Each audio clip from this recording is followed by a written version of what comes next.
भक्ती आवडती देवा भक्ती आवडती देवा भक्ती आवडती देवा संसारी माया संसारी माया संसारी माया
पवनपुत्र हनुमान यांच्या कृपेनं आणि आमचे गुरुवर्य दत्तगिरी बाबा यांच्या आशीर्वादानं हरिभक्त परायण केशव महाराज पालमकर यांच्या प्रेरणेनं आज मला आपल्या ठिकाणी ही सेवा करण्याची संधी भेटली आणि इथून पुढे आता आपणाला सेवेला सुरुवात करायची आहे.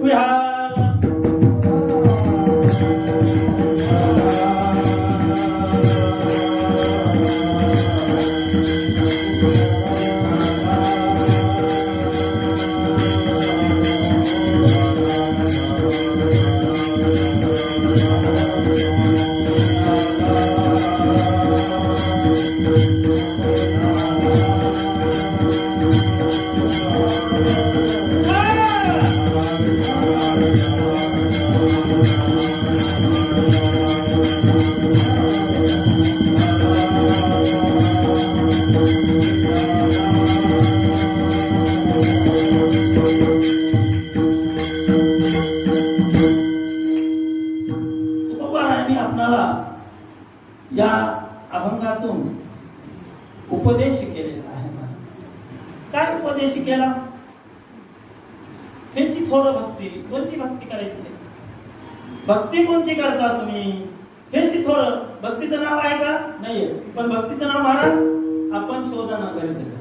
हे चिथोर भक्ती आवडते देवा म्हणजे नेमकी कोणती भक्ती आवडते, तर भक्ती देवाला कोणती आवडते याविषयी जर सांगायचं तर आपण सांगायचं. महाराजांनी फक्त प्रश्न करून ठेवला की भक्ती करा तुम्हाला देव नक्कीच आहे. भक्ती कोणती करायची? संसारामध्ये राहा, तुम्ही संसार सोडू नका, पण संसार न सोडता तुम्हाला वेळात वेळ काढून तुम्ही या हरिनामामध्ये थोडस मन घातलं, हरिनामामध्ये थोडस लीन झाला तर नक्कीच परमेश्वर.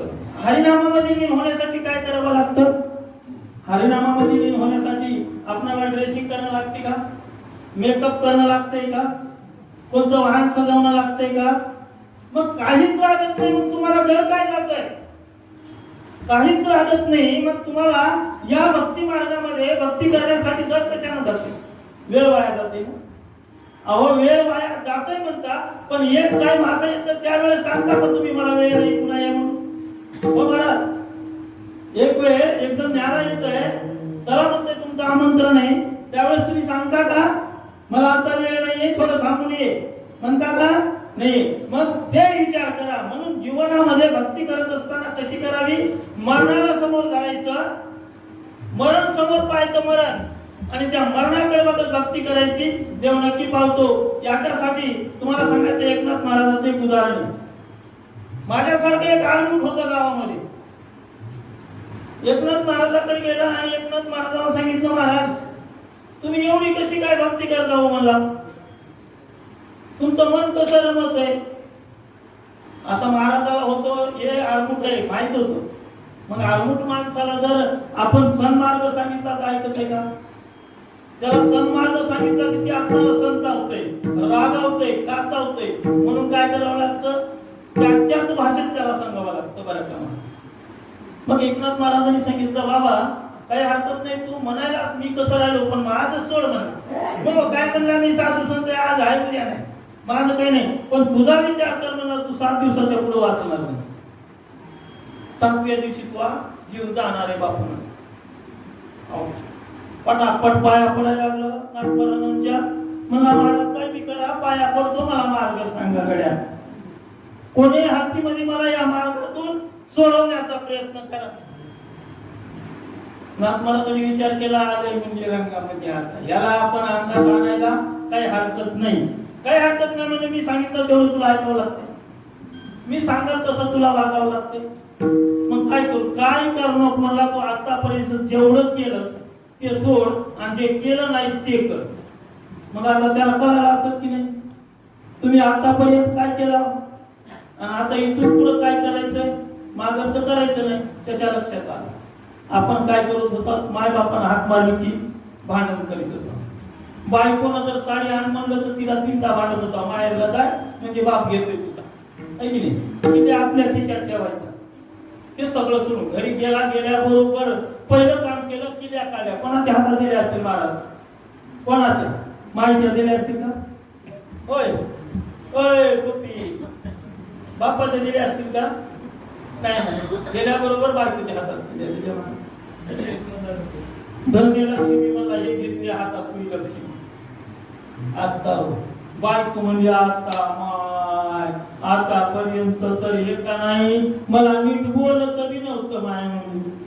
कधी जर चहा घ्यायचा का म्हणलं तर झालाय का असं बसत होतं माय म्हणजे. आणि आता काय गोळी गुलाबीनं आणि मोठ्या हाऊसनं मला दिली द्यावे माय म्हणजे. अशा प्रकारचं म्हणल्यावर ते उठलं, संध्याकाळी झोपलं, सकाळी उठलं, माय बाप होते बिमार, त्याला टाकलं होतं पडवीमध्ये.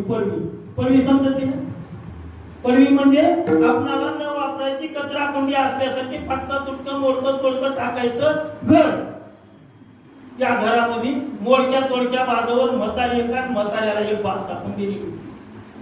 मग सकाळी उठला, आंघोळ पिंगोळ केली, आधी गेलं, बाबाला धरलं, बाबाला साबण लावून आंघोळ घातली, माईला आंघोळ घातली. मग माई बापाला उचललं, म्हणला तुम्हाला बरं वाटणार आणि चला दवाखान्यात. असं बघता बघता 3, 4, 5, 6 दिवस झाले महाराज. सगळे काम व्यवस्थित करायला लागले. 7व्या दिवशी मला महाराजांना सांगितलं दुपारपर्यंत तू हा कार्यक्रम संपणार आहे गड्यामध्ये. मग इथं नाथ महाराजांनी विचार केला, टाइम बघूनच राहिले म्हणजे आपण टाइमला पोहोचलं पाहिजे, आहे की नाही? वेळेला पोहोचलं पाहिजे. 7व्या दिवशी बायकोला म्हणला हे बघ आता मला वेळ थोडा आहे बाई म्हणला तू पट तू याय नातलगाला बोलव मयाय नातलगाला बोलव आणि मस्त पैकी मला सगळ्या नातलगाला भेटू दे कडे म्हणून बायकोनं कन फोन लावले हॅलो अचोकराव तुमचा भाचा जावई अमुक अमुक तमुक बोलवून घेतले 100-150 पाहुणे आले घरी हे सगळ्याला राम राम बरं झालं आलं धन्य झालं असं घाबरून बोलल्यासारखं बोलू लागलं जर का आता 12 वाजता ह्याचा काटा निघणार आहे कशा करता झालं एवढं त्यानं का केलं कोणामुळे केलं कारण संतांनी जे सांगितलं त्याच्यावर त्याचा भरोसा बसला म्हणून म्हणलं पाहिजे संत चरण रज लागताची सहज वासनेचे बीज धरुणी जाय म्हणून संतांची संगत करा संतांचे संगती मनोमार्ग गती आकळा वासी पती येणे पंथे म्हणून संतांचे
कमी असताना आले महाराज दररोज हाय कार्य म्हणजे पांडुरंग या या या महाराज मला तुम्ही गेलेला टायमाला फक्त 5 मिनिटं बाकी आहे बरं मला धन्य आजी दिन संत दर्शनाचा अनंत जन्मीचा आशीने गेला आज त्या प्रकारचे माझं मला खरोखर झालं महाराज तुम्ही सांगितलेल्या टायमाचा आता वेळ जवळ आलेला आहे तुम्ही आलात आज मी धन्य झालो बाजून गेले एकही वाजला महाराज मला तुम्ही सांगितलेला टाइम आहे त्याचं नसते मला ज्या वेळेस तुम्ही सत्कार्य कराल ऐकलं का एका ज्योतिषानं एक जणांचा विषय सांगितलं 50 वर्षाच्या वर तू वाचणार नाही सगळ्या म्हणला ज्योतिषानं सांगितलं पण एका संत महात्म्याच्या संगतीमध्ये ते राहिलं म्हणलं आपले किती झाले 35 वर्ष संपले म्हणला राहिले 15 वर्षे आता या 15 वर्षे काय करू म्हणला त्या नळकराच्या संघ राहतो काही दिवस म्हणला या इटरवाडी वाल्या संघ राहतो त्याच्या संगतीमध्ये काय झालं हरिनाम कानावर पडलं आणि त्या हरिनाम कानावर पडल्यामुळं त्या 50 ते 75 झाले कशामुळे झाले सन्मार्गामध्ये लागल्यामुळं घडलेलं वय पुढे वाढत गेलं तशा प्रकारचं नाथ महाराज म्हणजे अरे तू चांगलं काम केलंस का हो म्हणला आल्याबरोबर माय बापाची सेवा केली अमुक तमुक केलं सगळ्या सोयऱ्या झाल्याला मी कधीच बोलत नव्हतो म्हणला आता सगळे बोलून घेतले मस्त जेवायला केलं आणि सगळ्यांना जेव घातलं म्हणला तृप्त केलं त्याच्यानं म्हणला एमपी तृप्त झाला तुला नेणार नाही अशा प्रकारची भक्ती करायची कशी भक्ती करायची विश्वासानं कोण भक्ती केली कशी भक्ती केली त्या माणसानं कधीच त्यानं देवदर्शन तर घेतलंच नाही हो हरिभजनही केलं नाही पण नाथाने सांगितलेल्या शब्दावर भरोसा बसला अशा प्रकारची भक्ती जर तुम्ही केली तर नक्कीच तुम्हाला देव पावल्याशिवाय राहत नाही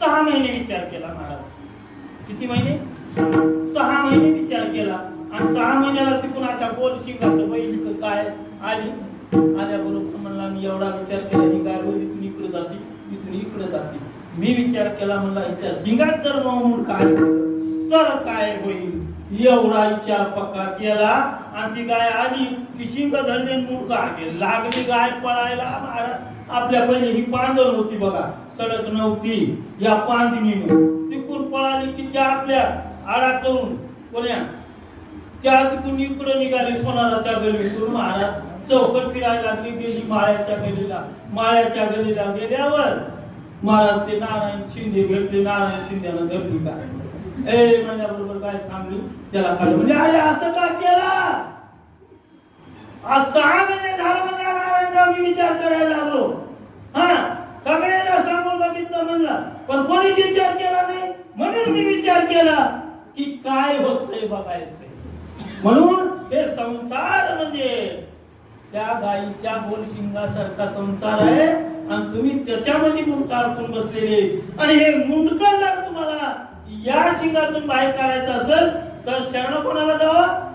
शरण जाऊदारा पांडुरंगा शरण जाऊदारा.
कोणाचे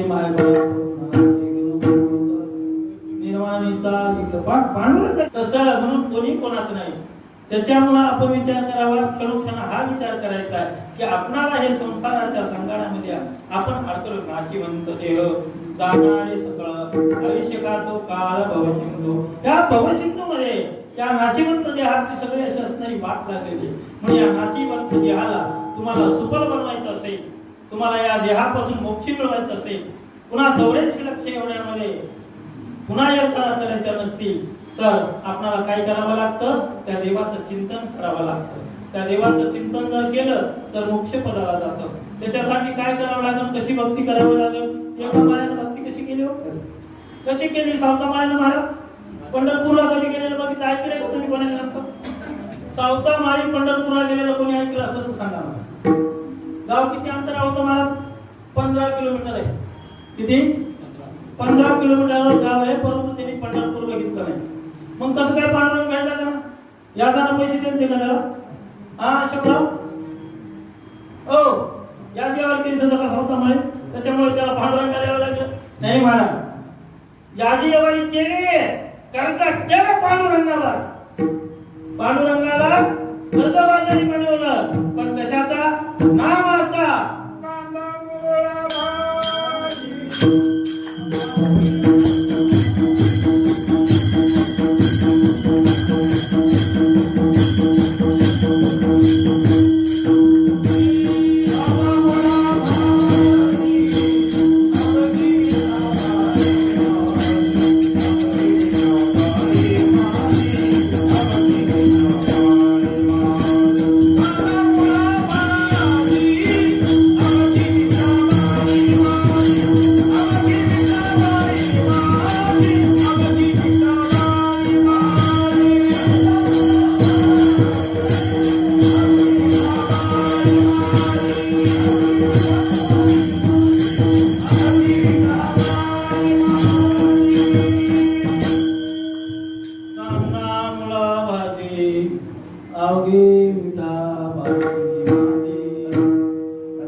मग एखाद्या माणसाकडे जर कर्ज झालं हो आपले प्रमाणपत्र,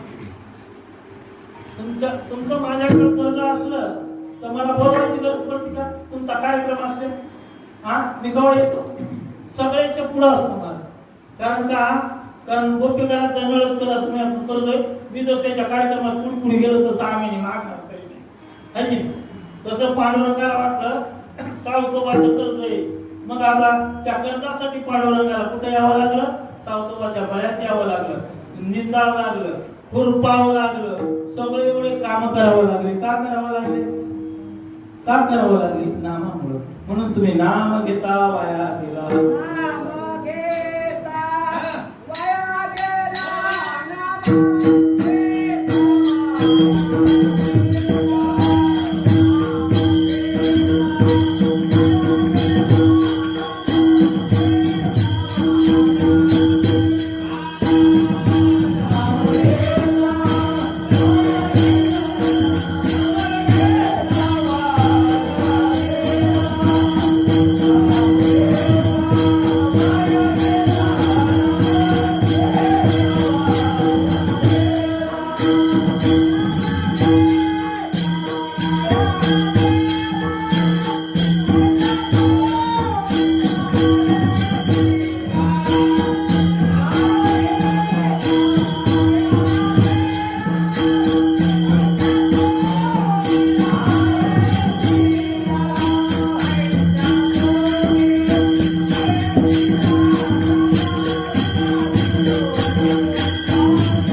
तुम्ही सगळेजण शांततेत नाही का?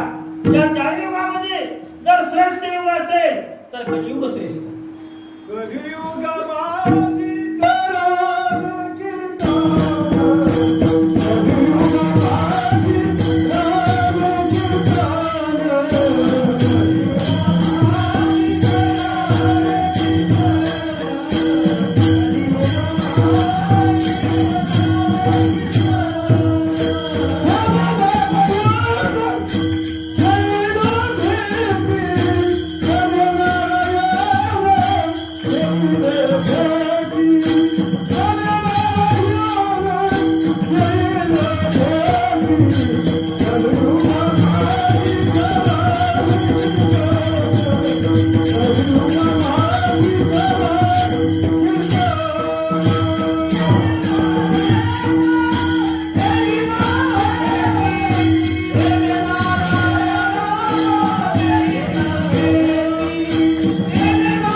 कलियुगाची श्रेष्ठ आहे.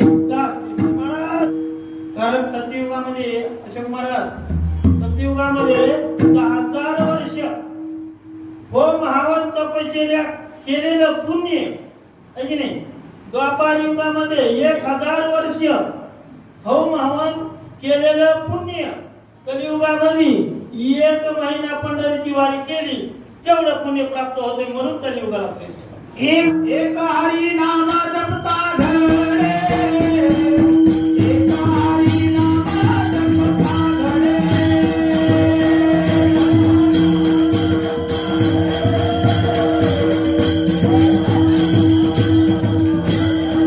मोठी मोठी यज्ञ जिंकल्या जाता देव, एक हरी नाम जपता घडे, एक हरी नाम जपता घडे.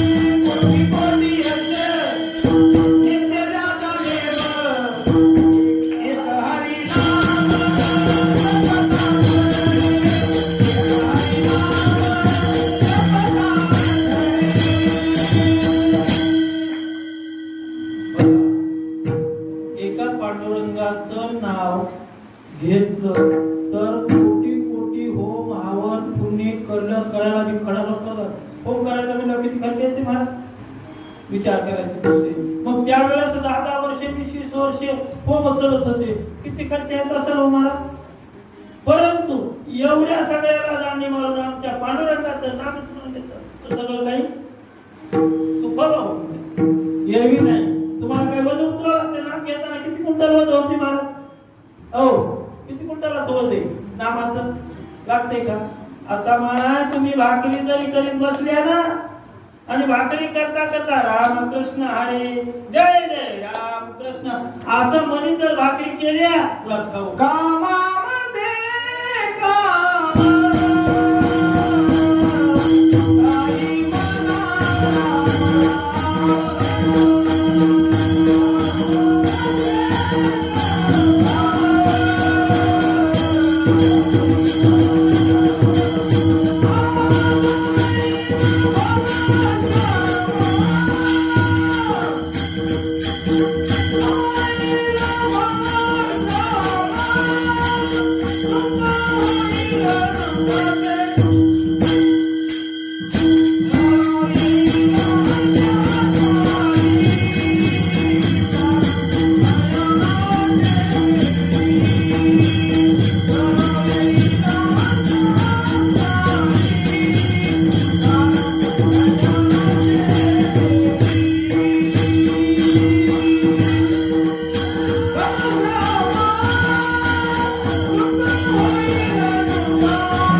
संसाराची माया आहे. संसाराचा ते संसार सार आहे तुमचा. त्या संसारामध्ये तुम्ही किती करीत गेला तरी महाराज तुम्ही रवी आता लावते का? रवी लावते का माय? रवी लावताना लोणी काढायला जातो. जितकं मी रवी काढले तितकं लोणी काढलं तरी मागं दिसतच आहे की नाही? ते सार त्याला काय म्हणायचं ते संपत नाही महाराज. म्हणून हे संसाराचा सार संपवायचा असेल तर तुम्हाला ह्याच्यावर काय करावं लागतो? संकल्प करावा लागतो. ह्या नाम घेण्याचा संकल्प करा आणि आपल्या आयुष्यात मोक्ष मिळवून घ्या. ही झाली पहिला चरणाभागाचा. हीच थोडं भक्ती आवडती